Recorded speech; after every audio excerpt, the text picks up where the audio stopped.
Sebetulnya seberapa wajibkah wanita menutup aurat? Bagaimana sih batasan wanita menutup aurat itu?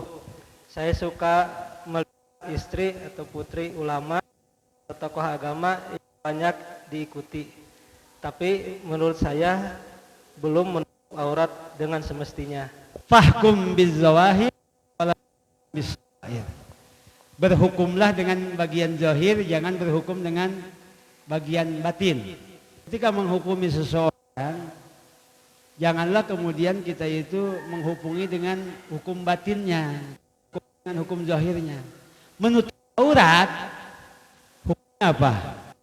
Wajib. Aurat perempuan semuanya kan, semua badannya kecuali telapak tangan dan wajah.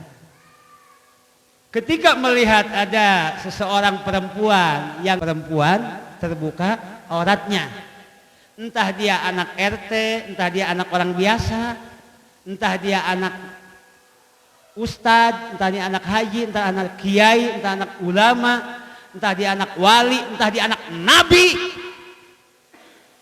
Kalau menyalahi syariat, kita harus ingkar. Kita harus ingkar. Dalam pemahaman saya ingkar ini perempuan tidak menutup aurat. Saya tidak redho. Ar-ridho ismi ismun. Redho dengan dosa, dapat dosa sama. Walaupun anak ulama besar.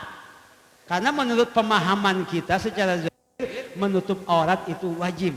Adapun dia punya dasar alasan tertentu, itu urusan dia dengan Allah. Adapun kita umpamanya tidak tidak sejalan, kita itu dosa, itu bagian daripada pemahaman yang diajarkan oleh guru-guru kita. Dan kita tidak perlu untuk mendatangi ngomongin dia, orang lainnya lebih tahu, lebih paham cara menasehati anaknya. Entah belum dinasehati atau sudah dinasehati tapi belum mengikuti, atau pemikirannya sama dengan orang tuanya, itu dianggap bukan orang. Ada satu hadis, seorang perempuan bertemu dengan Nabi, disaksikan oleh sahabat. Perempuan tersebut pakaiannya tidak menutupi aurat. Tidak menutupi aurat itu Nabi mengatakan, kamu tidak pantas pakaian itu. Maka oleh ulama seperti Quraisy maknai bahwa kalau aurat itu hanya dihukum tidak pantas. Itu seperti itu, tidak pantas.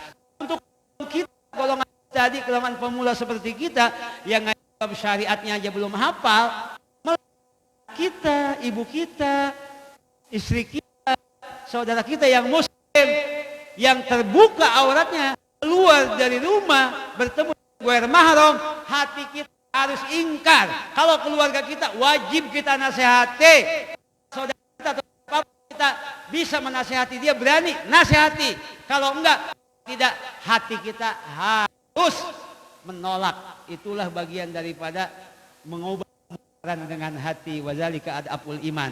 Itu yang paling rendah iman, tingkat iman yang lemah, yang lain bermaksiat tapi kita tidak bisa mencegahnya, hanya rasa di hati tidak senang. Kita kemudian menjadi cemberut. Cemberut apa? Karena perempuan tersebut tidak pakai jilbab, tidak pakai hijab, tidak menutup aurat. Makanya kalau ibu-ibu ketemu saya langsung cemberut, berarti aurat ibu-ibu ada yang terbuka. Tuh, entah kakinya, entah ya kaki kan aurat, kaki aurat ibu-ibu ya. Makanya harus pakai sepatu bot ibu-ibu itu ya. Tuh ya, jadi harus tertutup auratnya itu. Ya, wallahu a'lam bishawab.